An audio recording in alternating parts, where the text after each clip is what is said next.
Hi, John Valvano here, and let's continue putting Lab 8 together. And in this video, I'm going to calibrate the device. I'm going to calibrate the slide pod.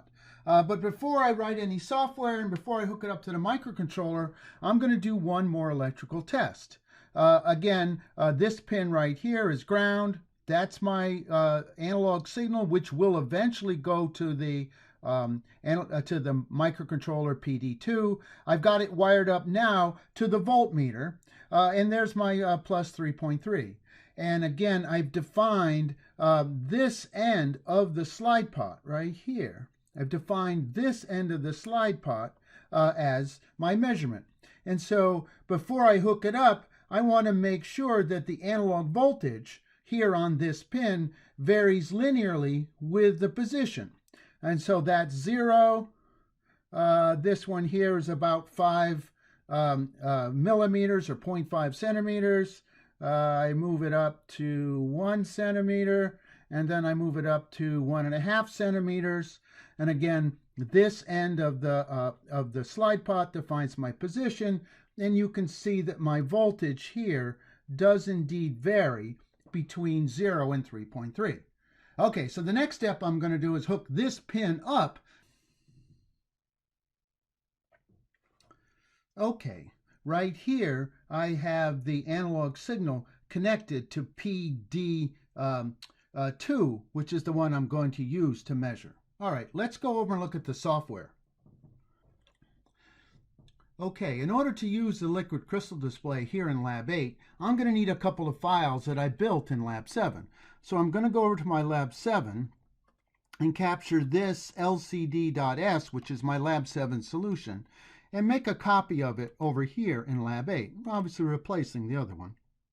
I'm going to also use this outdec and outfix, which we did in Lab 7. So that's print.s, and I move that in there. Copy, again replacing the existing one. Now I'll be able to run output to my liquid crystal display. All right. Here we are over in Kyle, and again my solution to Lab 7 is embedded in here.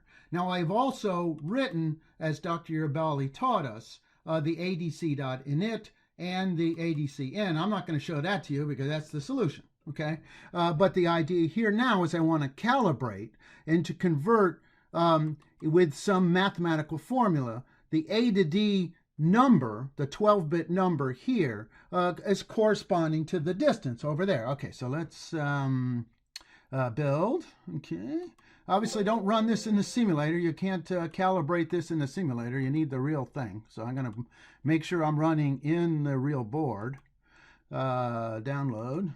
Okay, debug. Okay, and I'm going to put the data variable into the watch window.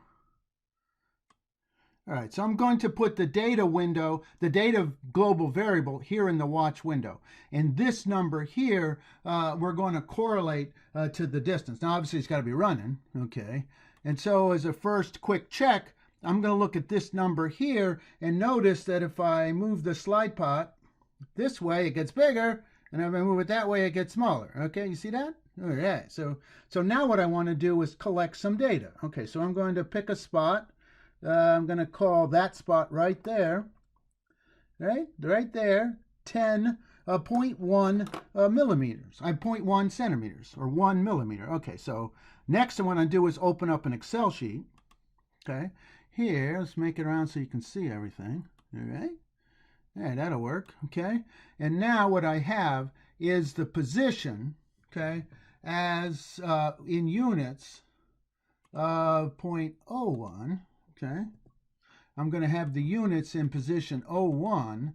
And so since I am at 0.1 centimeters, okay, that's going to be equivalent to 100, all right? And then I'm going to take this number here, okay? This number here, and put it in there as a 3. Okay, no, what number is it? A 1, a 3, an 8. Pick one, 4. All right. And then I'm going to move it. Okay. I'm going to move it up here to, I don't know, somewhere about 0.6. A point, no, that should have been 10. All right. All right, sorry.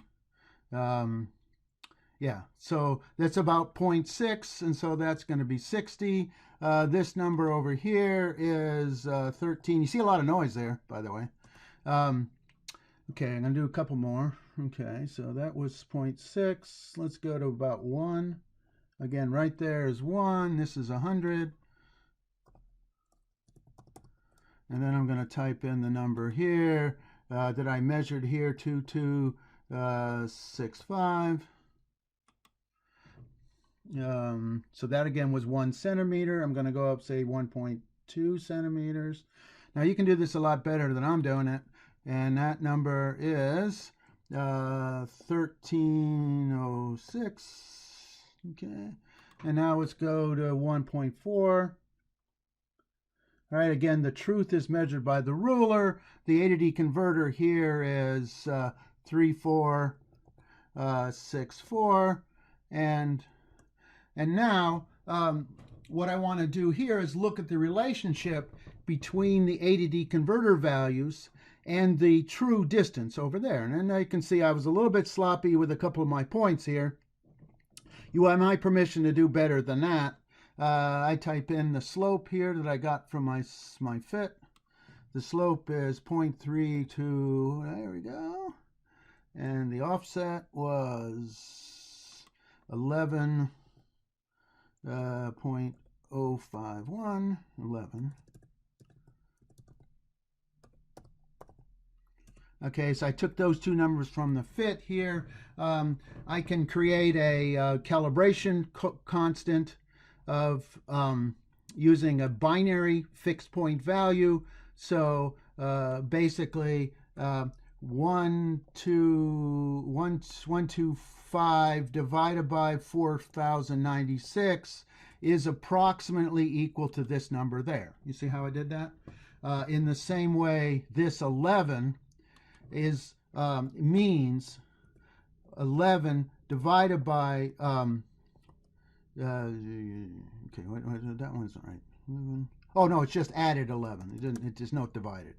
So my function, if you'd like, is I'm going to convert distance is going to be equal to 152 times data, the A to D converter value, divided by 4096 plus 11. That's going to be my calibration coefficient.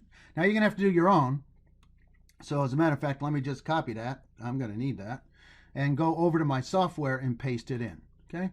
Now I'm going to come back here and do this again for accuracy in a subsequent slide. So over here, what I want to do is create an